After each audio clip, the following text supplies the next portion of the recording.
Hello viewers, welcome back to అన్నప్రసాద channel. అరిసెలను తలపించేలా టేస్ట్లో ఎటువంటి compromise లేకుండా ఇలా చేసి పెట్టి చూడండి. తిన్నవారు 100% మీకు ఫ్యాన్ అవ్వాల్సిందే. కప్పు కొలతల్లో 3 రకాల పిండి పదార్థాలను ఇలా ఒక బౌల్లో వేసుకొని పూర్తిగా కలుపుకొని ఉంచండి.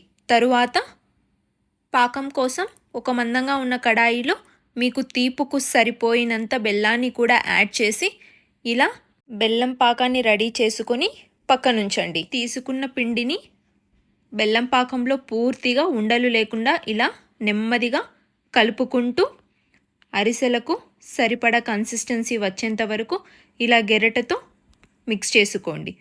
కొద్దిగా పిండిని తీసుకొని ఇలా అరిసెల షేప్లో ఒత్తుకొని ఒక ప్లేట్లో పక్కనుంచుకోండి.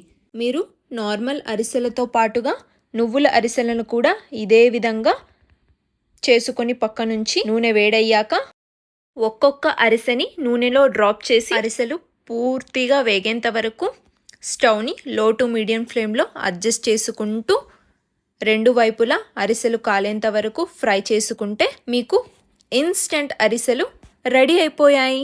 ఈ అరిసెలను రుచి చూసిన వారు ఆహా అనాల్సిందేనండి. ఎగ్జాక్ట్గా నార్మల్ అరిసెలకు అస్సలు తీసిపోకుండా పర్ఫెక్ట్గా ఉంటాయంటే నమ్మండి. ఫుల్ వీడియో లింక్ డిస్క్రిప్షన్లో ఇచ్చాను. మీరు కూడా ట్రై చేసి మీ పిక్ని నా ఇన్స్టాగ్రామ్ ఫాలో అవుతూ ట్యాగ్ చేస్తూ కమెంట్ చేయండి. మీ ఫ్రెండ్స్ అండ్ ఫ్యామిలీకి ఈ వీడియో షేర్ చేస్తూ సబ్స్క్రైబ్ చేసుకోండి.